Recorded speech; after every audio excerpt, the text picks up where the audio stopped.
I'd like to welcome you to Story Time. Now, this story is gonna be about my first heartbreak. We're gonna get real personal. So this story is gonna take place all the way back in high school. Senior year, I'm on the varsity basketball team. This girl, we're gonna call her Sarah. Sarah, she's on the varsity basketball team as well. This was probably midway through the school year where I was just like, yo, who's this girl Sarah? Let me see what that's about. I'm on the guys basketball team. She's on the girls basketball team. That's easy access. I'm obviously gonna talk to her. I started talking to her. She started talking to me back. I started getting to know her and whatnot. You know, I'm flirting because like their basketball practice is right before ours. It was just perfect. We started talking non-stop. I mean, she's the last person I text before I go to bed and the very first person I text when I wake up. Like, it was serious. Then she was like, yeah, I'm on and off relationship. And I'm like, no, God, please, no. but apparently the relationship was really rough. And I was like, you know what? I'm gonna be Superman and I'm gonna save her from this relationship. So I'm doing my thing. And then we started getting real close. Like, we're like holding hands in the hallways. We're, you know, kissing in the corner. Like everyone knew like we were together, but we weren't really official. Like, we weren't boyfriend and girlfriend, but you know, everyone just knew. So I am falling in love with this girl. You heard it right. The L word. Love. Like, I am holding doors for her. I am sprinting out of my class right when the bell rings, just so I can be right at the door when she leaves her class. Because, you know, I have to walk to every single class. That's how we roll. Things are going great. You know, we're together. I'm dreaming about her every second I get. And it's just wonderful. I'm like, oh my God. Wow. I've never felt this way before about any girl. This is the first time, and the magnitude of this feeling, wow. So one of my best guy friends, we're gonna call him Mike. He was really cool. He was funny. And we were like this. And apparently they're in the same class together. He was just like, yo, is it cool if I get Sarah's number? We're doing a project together. You know, I don't want to like cross paths with you and her because I know y'all are a thing. I was like, yeah, for sure, whatever. I didn't really think anything of it, but I was like, that's suspicious. A couple days go by, and then I realized they're starting to get a lot closer. And I'm like, that's suspicious. The next thing you know, she was just like, hey, you know what? Mike's just gonna walk me to class. Is that okay with you? I'm like, that's suspicious. And as the days go by, we get further and further. And I'm like, okay, what's going on? We used to be like this, me and Sarah. Now we're not. So then I pulled Mike to the side. I'm like, yo, what's going on? You know me and Sarah are a thing. Like, I feel like you guys are now becoming a thing. He's like, nah, you don't gotta worry about me. You know, I'm one of your best friends. Like, I wouldn't do that to you. Like, wait, you don't have to worry about that. And I was just like, okay. And then I talked to Sarah about it too. I was just like, yo, you and Mike seem to be really close. Like, what's going on? Are we good? She's just like, oh, that's the same exact thing.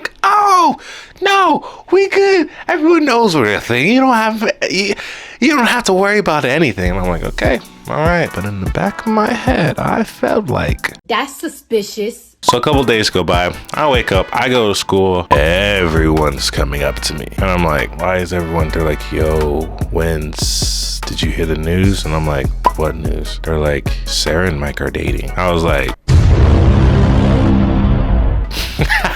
That's a good joke. No. That can't be. Like, we just talked. Like, I talked to both Mike and Sarah. Everything's good. Nah, this can't be. The amount of people that came up to me that day, it was an undeniable truth. So I was just like, all right, looks like I'm gonna have to confront some people. And I hate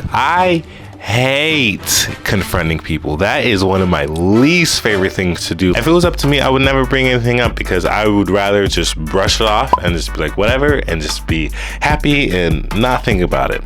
But it got to the point where it was driving me crazy. I was losing sleep over this. So I confronted them, not together, separately. I went up to Sarah. I was like, hey, all of these people are coming up to me today and they're saying you and Mike are dating. Like, what happened between us? The other day you just said like that I shouldn't worry about that everything's okay. But now I'm hearing all of this. This doesn't make sense. I want to hear it from your mouth. And she goes, man. Even talking it right now, this sucks to even talk about it because I remember exactly how I felt. And it was just a horrible feeling. She looks at me and she says, yeah, it's true. Me and Mike are dating. Cups of rose. I didn't know what to do. I didn't know how to react. And I just looked at her and I don't even remember if I said anything. I just walked away. I couldn't believe it. And then after I walked away, I was so shocked. I didn't know what to do. This is the first time I'm ever dealing with this ever. And I am just like, what do I do? Mike, I gotta confront Mike. And now I was like, no, I'm just not gonna talk to both of them and just stay in my lane and just hopefully I can forget it. Let me tell you what, the next couple days was honestly one of the hardest days I've ever had to deal with because it felt like someone drugged me and I just couldn't sleep or eat. For the next couple days, I couldn't sleep, I couldn't eat.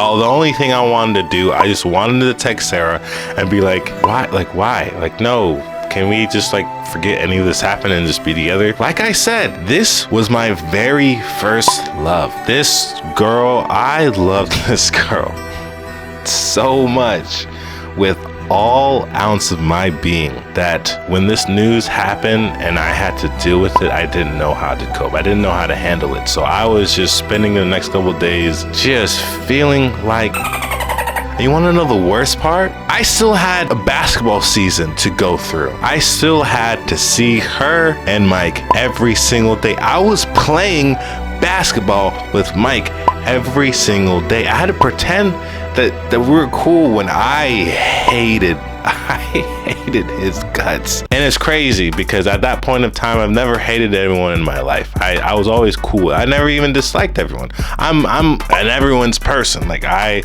am cool with everyone, but man, I've never hated people than those two people. God, like just imagine you got your heart broken, right? But you have to show up to both school and basketball practice and you have to see them flirting and kissing and doing all that in front of your face. The humiliation I felt, just everyone just around me just being like, damn, that sucks. Like, why would you do this to Windsor? To the point where I faked being sick for a couple days as much as I can. I was barely even showing up to basketball practice.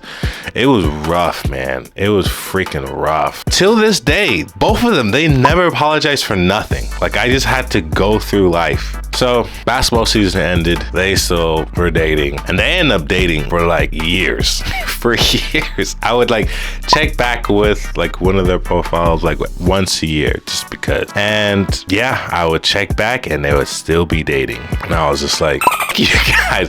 But eventually I got over it and that seriously made me have trust issues, especially with my friends, my guy friends in general. Like I don't understand. How could you do that to one of your best friends or to someone who you so call your best friend? So I got through basketball season and I got through the rest of the school year. It was senior year, thank God. I didn't have to go back. And I was like, I want to get as far away as possible, which I did. And I never really talked to them after that. So after I graduated, I was so happy to get out of that place, to get out of that school, because I just didn't want to live through hell another day. And I was like, yes, that's the end of that chapter. Can close it, never open it again, is what I thought.